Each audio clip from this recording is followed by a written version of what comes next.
জয়পুরে বৃদ্ধাশ্রমের পথ চলা শুরু হলো বাংলা নববর্ষে।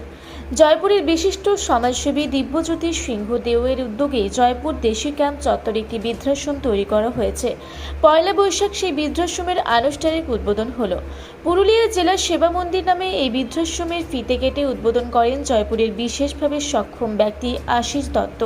এই উদ্বোধনী অনুষ্ঠানে উপস্থিত ছিলেন প্রাক্তন মন্ত্রী শান্তিরাম মাহাতো, বিশিষ্ট সমাজসেবী জয় ব্যানার্জি, সুসেন চন্দ্র মাঝি, রথীন্দ্রনাথ মাহাতো, রাজাবাবু আনসারি, পুরুলিয়া জেলা পরিষদের কর্মাধ্যক্ষ নীলাঞ্জনা পট্টনায়ক, জেলা পরিষদের সদস্য অর্জুন মাহাতো, এই বৃদ্ধাশ্রমের কর্ণধার দিব্যজ্যোতি সিংহ দেও সহ অন্যান্য বিশিষ্টজনেরা।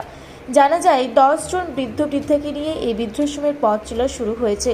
কেউ জানা যায় যে সম্পূর্ণ বিনা খরচে এই 10 জনের থাকা, খাওয়া, চিকিৎসা সহ সমস্ত ব্যবস্থা করা হবে।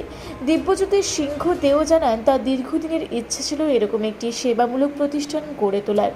আগামী দিনে এই প্রতিষ্ঠানকে আরও বড় আকারে নিয়ে যাওয়ার পরিকল্পনা রয়েছে তার।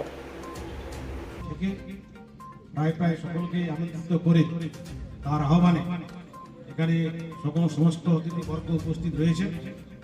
উপস্থিত আছেন আমাদের শ্রদ্ধেয় শ্রীযুক্ত জয় বন্দ্যোপাধ্যায়, আমরা জয়দা বলে ডাকি। জয়দা বলে তার এই জেলায় পরিচিতি। তিনি এসেছেন।